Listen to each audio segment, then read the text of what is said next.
अब दोस्तों हमारा नेक्स्ट पेपर 23 सितंबर को कक्षा 12वीं का रसायन शास्त्र केमिस्ट्री का त्रैमासिक परीक्षा का पेपर है। अब इसकी हम लगातार तैयारी करेंगे। तो इस वीडियो में दोस्तों मैं आपको 2 अंक वाले महत्वपूर्ण प्रश्न उत्तर के साथ बता दूंगा, समझा दूंगा। सो वीडियो को ध्यान से अंत तक देखिएगा, क्योंकि सेकंड पार्ट में 3 अंक 4 अंक देखेंगे, वस्तुनिष्ठ लेंगे कहेंगे तो वह भी मैं आपको बता दूंगा। चलिए स्टार्ट कर लेते हैं। सबसे पहले देख लेते हैं 2 अंक वाले महत्वपूर्ण प्रश्न। ओके, तो वीडियो को देखते ही देखते आप तैयार कर सकते हैं। तो पहला क्वेश्चन हमारा मोलरता और मोलरता को इकाई सहित परिभाषित कीजिए, यानी मोलरता और मोलरता की आपको क्या परिभाषा पूछी जा रही है। ओके, चलिए देख लेते हैं। तो आपको क्या है, पहले मोलरता की परिभाषा। तो किसी विलयन की मोलरता उसके 1 लीटर में घुले विलेय पदार्थ के मोलों की संख्या होती है। इसे क्या है, कैपिटल एम से प्रदर्शित करते हैं। ये आपका होता है फॉर्मूला। ओके, फिर इसके बाद हमारा मोलरता। मोलरता की परिभाषा क्या है, किसी विलयन की मोलरता प्रति 1000 ग्राम विलायक में घुले विलेय के मोलों की संख्या होती है। इसे क्या है, आपका स्मॉल एम से द्वारा दर्शाते हैं। मोलरता को दोस्तों आपका कैपिटल एम, मोलरता को स्मॉल एम। ओके, बाकी फॉर्मूला आपका इस प्रकार से दिया हुआ है।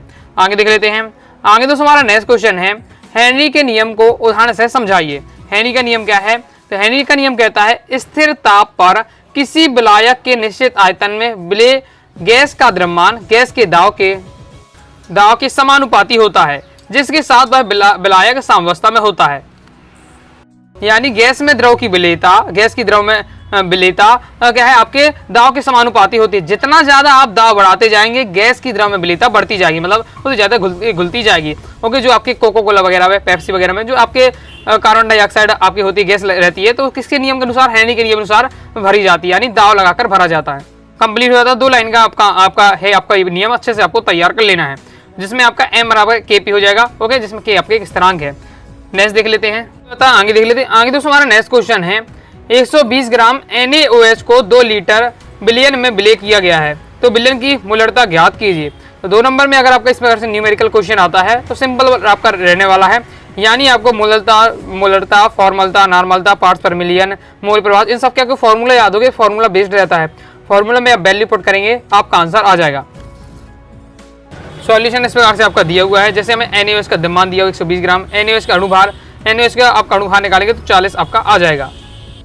उसका आपका हो जाएगा आपका 23, आपका हो जाएगा 16 और 1, तो इस प्रकार से आपका हो जाएगा 40। ओके, फिर आपका विलयन का आयतन में 2 लीटर दिया हुआ। अब क्या है, विलयन की मोलरता निकालती है, फॉर्मूला लगाया, वैल्यू रखा 1.5 आपका कैपिटल एम, यानी मोलरता आपकी आ जाती है। ओके, इस प्रकार से कंप्लीट हो जाता है। आगे देख लेते हैं।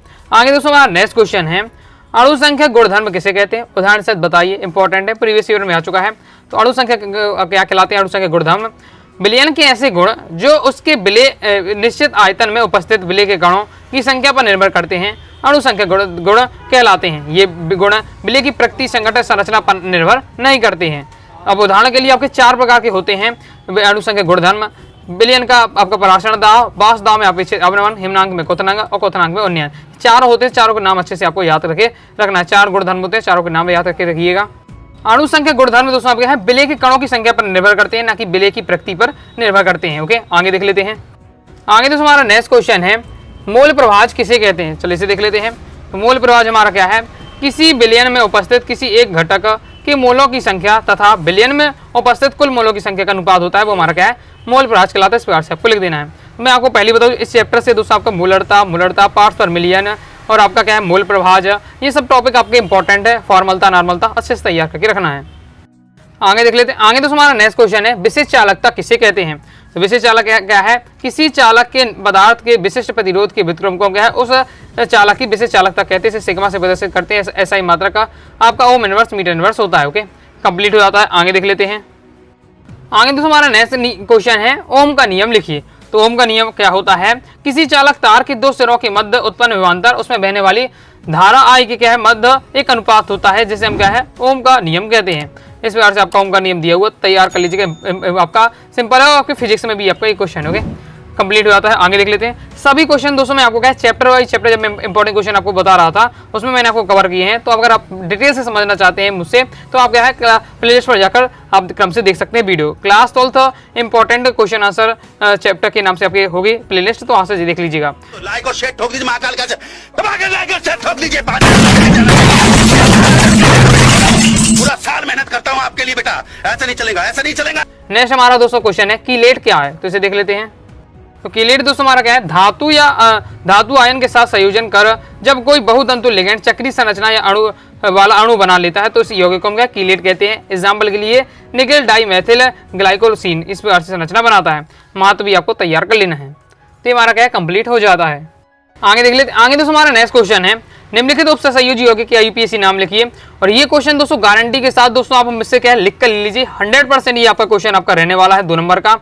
लेकिन ये बहुत ज्यादा डिफिकल्ट हो जाता है, ओके, क्योंकि इसमें क्या है आपका उपसंयोजी यौगिक के आईयूपीएसी नाम लिखना है। अब आप कब लिख पाएंगे, जब आपको क्या नियम आपको पता होगे। अब रट तो सकते नहीं, क्योंकि एक तो आपका है नहीं है, क्योंकि बहुत सारे हैं, ओके। तो मैंने आपको इस आधे घंटे का पूरा लेक्चर डाला जिसमें मैंने आपको पूरा बताया था किस प्रकार से आपको उपसंयोजी यौगिक का आईयूपीएसी नाम लिखना है, ओके। तो आप क्या है क्लास 12 इंपॉर्टेंट क्वेश्चन वाली आपकी जो प्लेलिस्ट है उस पर जाकर आप केमिस्ट्री वाली प्लेलिस्ट में जाकर आप इस चैप्टर को उपसंयोजी रसायन वाला चैप्टर जाकर पूरा देख लीजिएगा वीडियो, तो आपसे बन जाएगा। तो ये आपका जरूर आने वाला है 2 नंबर का, ओके। बाकी मैं आपको दिखा देता हूँ किन किन की आपको प्रैक्टिस करनी है। तो दोस्तों आपके ये दिए हुए हैं, मैं क्रम से आपको दिखा रहा हूँ, ये आपका दिया, इनकी अगर प्रैक्टिस करते जाइएगा, ओके। इन्हीं में से आपका रहने वाले हैं, जिसमें जितने भी आपके प्रीवियस ईयर में इस प्रकार के आ चुके हैं वो सब भी मैंने इसमें आपकी कवर किए हैं। तो आप इनको लीजिए, ओके। और किस प्रकार से अभी रट तो सकते नहीं है, इम्पॉसिबल है रटना, इसलिए दोस्तों आपको क्या करना है, समझ कर लीजिएगा किस इनके रूल होते हैं, किस प्रकार से बदलना है। मैं पूरे रूल समझा चुका हूँ जब इस चैप्टर को समझाया था आपके, ओके। ये मैं आपको डिस्क्रिप्शन में आपको लिंक भी दे दूंगा इस वीडियो की, तो आप जरूर देख लीजिएगा ताकि आप जिससे अच्छे से कर सकें। और बोर्ड एग्जाम में हमेशा, चाहे आपका त्रैमासिक और अर्धवार्षिक बोर्ड एग्जाम में ये क्वेश्चन आपका रहने ही वाला है, चाहे आपको प्रीवियस ईयर पर देख सकते हैं कि क्रम से आपके रखे हुए हैं, ओके। तो ये आपके इतने सारे दिए हुए हैं, इनकी सबकी अच्छे से प्रैक्टिस कर लेना है। लेकिन जब आप प्रैक्टिस कर पाएंगे, जब आपसे निकालते बनता होगे, तो इसको अच्छे से आपको सीख लेना है कि आईयूपीएसी नाम किस प्रकार से निकाला जाता है उपसंयोजी यौगिक का। यह कंप्लीट दिया है, सभी की प्रैक्टिस कर लीजिएगा। इनमें से 2 आपका कोई ना कोई आपका रहने ही वाला है। आगे देख लेते हैं, आगे दोस्तों हमारा नेक्स्ट क्वेश्चन है, डीएनए और आरएनए में अंतर लिखिए, ओके। तो डीएनए और आरएनए में आपको अंतर तैयार कर लीजिएगा, तो ये आपका दिया हुआ है। इसी थोड़ा सा क्या है फास्ट लीजिए, जैव अणु वाला चैप्टर भी आपका क्या है अभी त्रैमासिक परीक्षा में आना है, तो इससे संबंधित आपका ये क्वेश्चन है। तो ये आपका दिया हुआ है डीएनए और आरएनए में अंतर है, तो इसका क्या है चारों को अच्छे से तैयार कर लेना है। आगे देख लेते हैं, आगे नेक्स्ट दोस्तों हमारा क्वेश्चन है, आवश्यक एवं अनावश्यक एमिनो अम्लों की परिभाषा दीजिए। तो आपका ये दिया हुआ है दोस्तों, आवश्यक एवं अनावश्यक एमिनो अम्ल, तो अच्छे से आपको तैयार कर लेना है। ये आपके दिया आवश्यक एमिनो अम्ल के बारे में दिया है, फिर आपका अनावश्यक एमिनो अम्ल के बारे में दिया हुआ है, तो कंप्लीट हो जाता है। आगे देख लेते हैं, इसके बाद दोस्तों आपको नेक्स्ट तैयार कर लेना है, प्रोटीन की प्राथमिक और द्वितीयक संरचना को समझाइए। इंपॉर्टेंट है, लेकिन अभी आया नहीं पाया आ रहा है ये क्वेश्चन, ओके, अभी तक आया नहीं है, तो इसलिए आपको अच्छे तैयार कर लेना है प्रोटीन की प्राथमिक और द्वितीयक संरचना, ओके। तो बहुत ज़्यादा इंपॉर्टेंट है, एक बार जरूर समझ लीजिएगा, बहुत ज़्यादा ईजी है। प्रोटीन की प्राथमिक संरचना क्या होती है, प्रोटीन की द्वितीयक संरचना क्या होती है, ये आपका दिया हुआ है, इसे आपको अच्छे से तैयार कर लेना है। ये आपका हो जाता है कंप्लीट। इसके बाद दोस्तों आपको रेशेदार प्रोटीन और गोलाकार प्रोटीन में आपको अंतर तैयार करना है, ये आपका दिया हुआ है, इसलिए सॉरी लीजिए, ओके। बहुत ज़्यादा इंपॉर्टेंट है, अच्छे से आपको तैयार कर लेना है। रेशेदार को क्या फाइबर्स कहते हैं, गोलाकार को आपका ग्लोब्यूटर के प्रोटीन कहते हैं, तो इन्हें आपको तैयार कर लीजिएगा, ये बहुत ज़्यादा इंपॉर्टेंट है। आगे देख लेते हैं, नेक्स्ट दोस्तों आपको तैयार कर लेना है, हमारे शरीर में विटामिन सी संचित क्यों नहीं होता है, ये आपका दिया हुआ है। ये भी आपका क्या प्रीवियस त्रैमासिक में आ चुका है क्वेश्चन ये वाला, तो इसलिए आपको इसे तैयार कर लेना है, बहुत ज़्यादा इंपॉर्टेंट है। ये हमारा कंप्लीट हो जाता है। आगे देख लेते हैं, आगे बढ़ने से दोस्तों बताना चाहूंगा, अगर दोस्तों आप क्लास 12 केमिस्ट्री सब्जेक्ट की प्रॉपर रूप से तैयारी करना चाहते हैं, अनुराग साड़ी क्लासेस के क्लास 12 केमिस्ट्री सब्जेक्ट के कोर्स को ज्वाइन कर सकते हैं। कोर्स को ज्वाइन करने के लिए 90 39 53 44 89 इस दिए गए व्हाट्सएप नंबर मैसेज करना है। कोर्स में दोस्तों आपको all chapter PDF notes, all chapter important question answer, all chapter objective question answer, model paper solution, previous year paper सब कुछ रहेगा, ताकि जिससे आप क्या है अच्छे से आप क्या तैयारी कर पाएंगे बोर्ड एग्जाम की।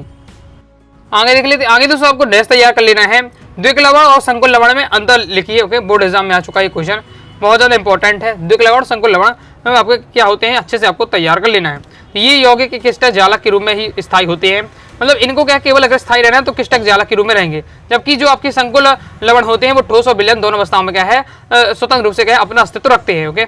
आगे देख लेते हैं, ये आपका दिया हुआ है, इसमें अंतर, इसमें 2 अंतर दिए हैं। ये अपने क्या है अपने ये किंतु जलीय विलयन में अपने अवयवी यौगिक में टूट जाते हैं। जो द्वितीय लवण होते हैं इनको अगर हम जल में घोलते हैं तो अभी भी आयनों में टूट जाते हैं, जबकि जो संकुल लवण होते हैं वो क्या है आंशिक रूप से टूटते हैं, मतलब पूरी तरह से विलय नहीं होते हैं, आंशिक रूप से होते हैं। ये आपका अंतर है। दूसरा आपका अंतर दिया हुआ है, तीसरा अच्छे से आपको तैयार कर लेना, बहुत ज़्यादा महत्वपूर्ण है, ओके। बोर्ड एग्जाम में भी अभी आपका आ सकता है कि 2 साल पहले आपका ये क्वेश्चन आया था, ओके, इसलिए अब आपके आने के चांस है, इसलिए आपको अच्छे से तैयार कर लीजिएगा, कंप्लीट हो जाता है। आगे देख लेते हैं, आगे तो हमारा नेक्स्ट क्वेश्चन है, संक्रमण धातुओं में अच्छी उत्प्रेरकता होती है, क्यों होती है, चलिए इसे देख लेते हैं। बाकी जितने क्वेश्चन बताए हैं ओके, सभी क्वेश्चन की आप पीडीएफ देखना चाहते हैं अपनी वेबसाइट अनुरागसाड़ी से आप देख सकते हैं।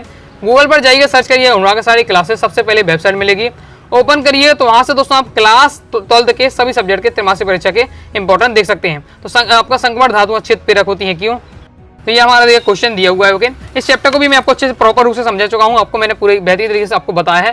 तो इस चैप्टर की भी आप देख लीजिएगा। क्रम से आप क्या है, जो मैंने आपको important question chapter by chapter important question answer की वीडियो डाली है, उसे देख लीजिएगा। आपकी प्रॉपर आपकी तैयारी हो जाएगी और आपको अच्छे से समझ में आ जाएगा सब क्वेश्चन। ओके, तो ये आपका दिया हुआ है, संकट धातुएं अच्छी उत्प्रेरक होती है, क्यों होती है? क्योंकि संकट धातु क्या है, एक पृष्ठ उपलब्ध करा देती हैं। ओके, इसलिए क्या है, उत्प्रेरक रूप में काम कर देती हैं।